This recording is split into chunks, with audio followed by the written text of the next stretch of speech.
ओम तत्सत। ओम श्री परमात्मने नमः।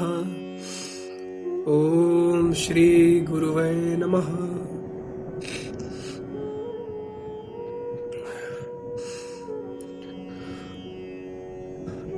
योग वशिष्ठ। भुषुंड की वास्तविक स्थिति का निरूपण। वशिष्ठ जी द्वारा भुषुंड की प्रशंसा।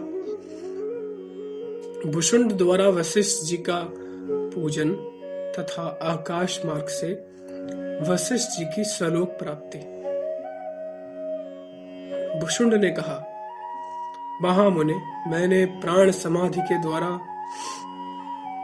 पूर्वोक्त रीति से विशुद्ध परमात्मा में यह चित्त विश्राम रूप परम शांति क्रमशः स्वयं प्राप्त की है। मैं इस प्राणायाम का अवलंबन करके दृढ़ता पूर्वक स्थित हूं, इसलिए सुमेरु पर्वत के विचलित होने पर भी मैं चलायमान नहीं होता। चलते बैठते जागते या सोते अथवा स्वप्न में भी मैं अखंड ब्रह्माकार वृत्ति रूप समाधि से विचलित नहीं होता, क्योंकि तपस्वियों में महान वशिष्ठ जी प्राण और अपान के संयम रूप प्राणायाम के अभ्यास से प्राप्त परमात्मा के साक्षात अनुभव से मैं समस्त शोकों से रहित आदि कारण परम पद को प्राप्त हो गया हूं। ब्रह्मन, महाप्रलय से लेकर प्राणियों की उत्पत्ति एवं विनाश को देखता हुआ मैं ज्ञानवान हुआ आज भी जी रहा हूं। जो बात बीत चुकी और जो होने वाली है उसका मैं कभी चिंतन नहीं करता। उपर्युक्त प्राणायाम विषयक दृष्टि का अपने मन से अवलंबन करके इस कल्प वृक्ष पर स्थित हूं। न्याय युक्त जो भी कर्तव्य प्राप्त हो जाते हैं उनका फल अभिलाषाओं से रहित होकर केवल सुषुप्ति के समान उपरत बुद्धि से अनुष्ठान करता रहता हूं। प्राण और अपान के संयोग रूप कुंभक काल में प्रकाशित होने वाले परमात्म तत्व का निरंतर स्मरण करता हुआ मैं अपने आप में स्वयं ही नित्य संतुष्ट रहता हूं। इसलिए मैं दोष रहित होकर चिरकाल से जी रहा हूं। मैंने आज यह प्राप्त किया और भविष्य में दूसरा सुंदर पदार्थ प्राप्त करूंगा, इस प्रकार की चिंता मुझे कभी नहीं होती। मैं अपने या दूसरे किसी के कार्यों की किसी समय कहीं पर कभी स्तुति और निंदा नहीं करता। शुभ की प्राप्ति होने पर मेरा मन हर्षित नहीं होता और अशुभ की प्राप्ति होने पर कभी खिन्न नहीं होता, क्योंकि मेरा मन नित्य सम ही रहता है। मुने, मेरे मन की चंचलता शांत हो गई है। मेरा मन शोक से रहित, स्वस्थ, समाहित एवं शांत हो चुका है। इसलिए मैं विकार रहित हुआ चिरकाल से जी रहा हूं। लकड़ी, रमणी, पर्वत, तृण, अग्नि, हिम,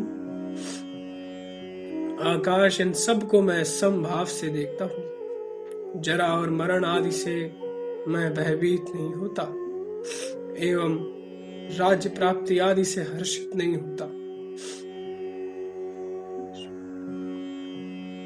इसलिए मैं अनामय होकर जीवित हूं। ब्रह्मन, यह मेरा बंधु है, यह मेरा शत्रु है, यह मेरा है एवं यह दूसरे का। इस प्रकार की भेद बुद्धि से मैं रहित हूं। ग्रहण और विहार लेने वाला यह शरीर ही है, आत्मा नहीं। यह मैं अनुभव करता हूं, इसलिए मैं चिरजीवी हूं। मैं जो कुछ क्रिया करता हूं, जो कुछ खाता पीता हूं, वह सब अहंता ममता से रहित हुआ ही करता हूं। मैं दूसरों पर आक्रमण करने में समर्थ हुआ भी आक्रमण नहीं करता। दूसरों के द्वारा खेद पहुंचाए जाने पर भी दुखित नहीं होता एवं दरिद्र होने पर भी कुछ नहीं चाहता।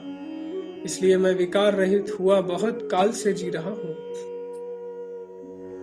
मैं आपत्ति काल में भी चलायमान नहीं होता, वरम पर्वत की तरह अचल रहता हूं। जगत, आकाश, देश, काल, परंपरा, क्रिया, इन सब में चिन्मय रूप से मैं ही हूं। इस प्रकार की मेरी बुद्धि है, इसलिए मैं विकार रहित हुआ बहुत काल से स्थित हूं। ज्ञान के पारंगत ब्राह्मण एकमात्र आपकी आज्ञा का पालन करने के लिए ही धृष्टता पूर्वक मैंने जो और जैसा हूं वह सब आपसे यथार्थ रूप से बता दिया। श्री वशिष्ठ जी ने कहा, ऐश्वर्य पूर्ण पक्षीराज, यह बड़े हर्ष का विषय है जो आपने कानों के लिए भूषण स्वरूप यह अत्यंत आश्चर्यमय अपनी अलौकिक स्थिति मुझसे कही। वे महात्मा धन्य है जो ब्रह्मा जी के समान स्थित अत्यंत दीर्घजीवी आपके दर्शन करते हैं। ये मेरे नेत्र भी धन्य है जो बार बार आपके दर्शन कर रहे हैं। आपने मुझसे बुद्धि को पवित्र करने वाला अपना संपूर्ण जीवन वृत्तांत ज्यों का त्यों ठीक ठीक कहा है। मैंने सब दिशाओं में भ्रमण किया और देवताओं एवं बड़े बड़े तत्ववेत्ताओं को ज्ञान आदि परंतु इस जगत में आपके समान दूसरे किसी महान ज्ञानी को नहीं देखा। इस संसार में भ्रमण करने पर किसी को किसी महान पुरुष की प्राप्ति हो भी सकती है, परंतु आप जैसे ज्ञानी महात्माओं का प्राप्त होना तो इस जगत में कहीं भी सुलभ नहीं, अर्थात दुर्लभ है। पुण्य देह एवं विमुक्त आत्मा आपका अवलोकन करके मैंने तो आज अत्यंत कल्याणकर एक बहुत बड़ा कार्य संपादन कर लिया है। पक्षीराज, तुम्हारा कल्याण हो। तुम अपनी शुभ गुफा में प्रवेश करो, क्योंकि मध्याह्न कर्तव्य के लिए मेरा समय हो गया, अतः मैं भी देवलोक में जा रहा हूँ। श्री राम, यह सुनकर चिरजीवी भुषुंड ने वृक्ष से उठकर अर्घ, पाद्य और पुष्पों से त्रिनेत्रधारी महादेव जी के समान मेरी पैर से लेकर मस्तक पर्यंत भक्ति पूर्वक पूजा की। तदनंतर आप मेरे पीछे चलने के लिए अधिक श्रम ना करें। इस प्रकार कहता हुआ मैं आसन से उठकर आकाश मार्ग से चला गया। भुषुंड का स्मरण करते हुए अरुंधति से पूजित मैंने भी सप्तऋषि मंडल को प्राप्त कर मुनियों का दर्शन किया।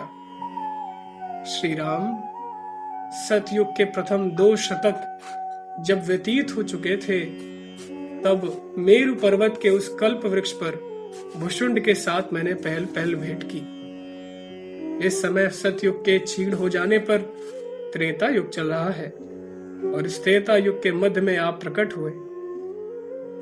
आज से 8 वर्ष पहले सुमेरु पर्वत के उसी शिखर के ऊपर ज्यों का त्यों अजर रूपधारी वह भुषुंड मुझसे फिर मिला था। इस प्रकार का विचित्र उत्तम भुषुंड वृत्तांत मैंने आपसे कहा। इसका श्रवण और विचार करके जैसा उचित समझे वैसा करें।